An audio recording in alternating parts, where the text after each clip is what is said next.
Today, we're going to be taking a look at Oblique Seville's 982 that he ran last night at the Racers Grand Prix in Jamaica. And really, we're going to be putting a big focus on the drive phase, looking at when he ran in the World Championships last year to be able to kind of get a comparison of, with a little bit better quality, what are some of the things that he does really well during his drive phase that I think made it so he was able to run the 982. The 982 is the fastest time so far this year. Yeah, this is a Olympic year, so a lot of these times are going to end up starting to go down a little bit later into the season just because they're preparing for the Olympics, but still running 982 and having the world lead and also a personal best is really showing that Oblique Seville is somebody that can really come on the scene big within the next couple months. And so taking a look at it here, there's been a little bit of some controversy about the starter, how he had a little bit of a faster gun, right? We could definitely see that there's a lot of differences in terms of the reaction time. I mean, Omanyala and Noah Lyles look like they're both late. By the way, shout out to Sports Bible Jamaica, I want to say, for producing this video here. Quality wise, I mean, it might not look great with when you guys are looking at it, but in terms of some of the other quality, this was definitely the highest quality video, and it was a good video overall too. Like, it showed everything. I don't know if this was live or not, but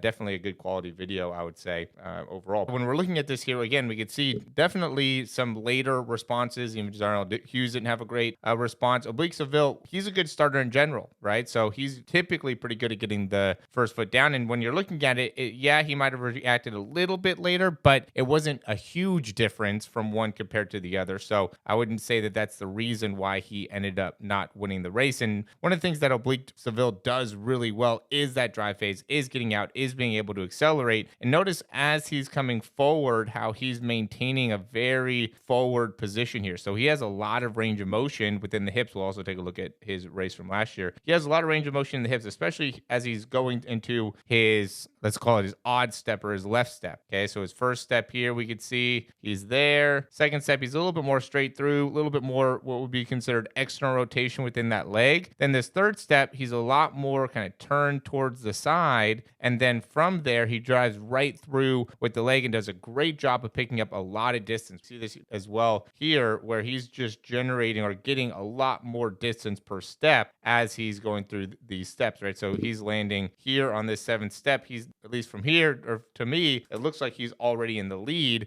within his first 7 steps, right? He's already in a pretty good spot here in terms of how outwards he's getting. Noah Lyles is also pretty close to him, but he like totally beat Darnell Hughes. He's definitely out in front of Omanyala, who both of them are, Omanyala is supposed to have a pretty good start, is known for having a pretty good start. Darnell Hughes is not necessarily great at a start, but he's definitely, doing a great job of separating himself, right? We could see his 8th step, he's already down. Noah Lyles is still in the air within that step. So just to give an idea of how quickly he was able to get out of the blocks there. And when we're looking at as he transitions into his top speed, and we can see this within this run as well, he's very patient with his transition. So he does a good job of being able to continue to get the feet out in front. And this is something that I think we could really understand better as a lot of people that are watching this. Most people that are going to be watching a speed breakdown want to understand how can they apply the information that you're seeing here to their own running. And to me, the biggest thing would be the ability to really continue to accelerate by maintaining the front side mechanics here, by continuing to reach your front side mechanics. So typically what we'll see is as people start to get more and more into their top end speed, they'll go more pressing straight down into the ground instead of continuing to get this good reach. Notice how far of a reach he gets within his stride, and then from there is pulling back. This is what we see a lot of these top Jamaicans do. I mean, when you watch Usain Bolt run, he's like this. When you see Sachin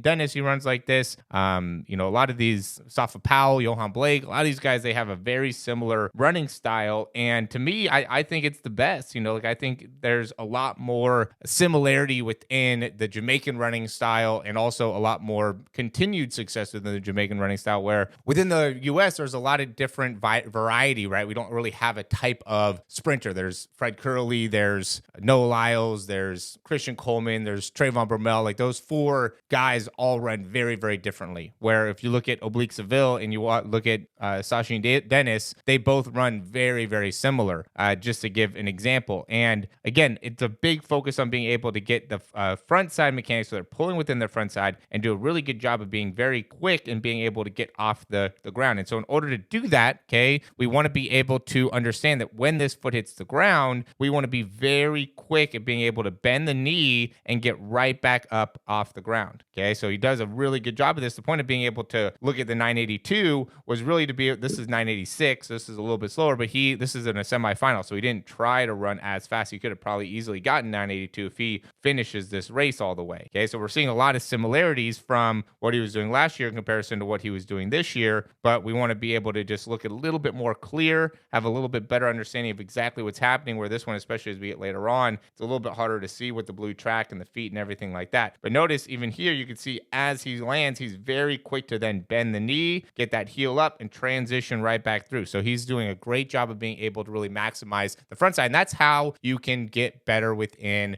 the drive phase, be able to continue to accelerate. And that's really the key focus of the video today, is how can we better understand acceleration? How can we better understand how to get to our top speed? And yeah, I think Noah Lyles did a good job of being able to kind of catch him at the end. But I also think Oblique Seville, after he got into this position, he's just kind of relaxing and just kind of holding his speed. I think he was a little bit surprised at how much ground and how fast Noah Lyles was able to catch up to him. But I don't think he really finished as hard as he wanted to. So I think that he has more than 9.8 in him. I just think that he just got out really well, and he was very confident in his acceleration there, and just kind of was able to coast from that position. That's where I want you to be able to get to as well, is be able to understand how to be able to get through that drive phase, get into that top end speed, and really feel very relaxed and very calm as you're going through that last 60 to 100 meters. And so if you want to find out a little bit more about some of our videos, then you can go ahead and check out some of these videos here that we have as different options to be able to help you out with that transition, with that top end, being able to get you into that top end speed pretty effectively, and just get a better understanding of your sprinting. Like the video, subscribe. Thanks for watching. We'll talk to you soon.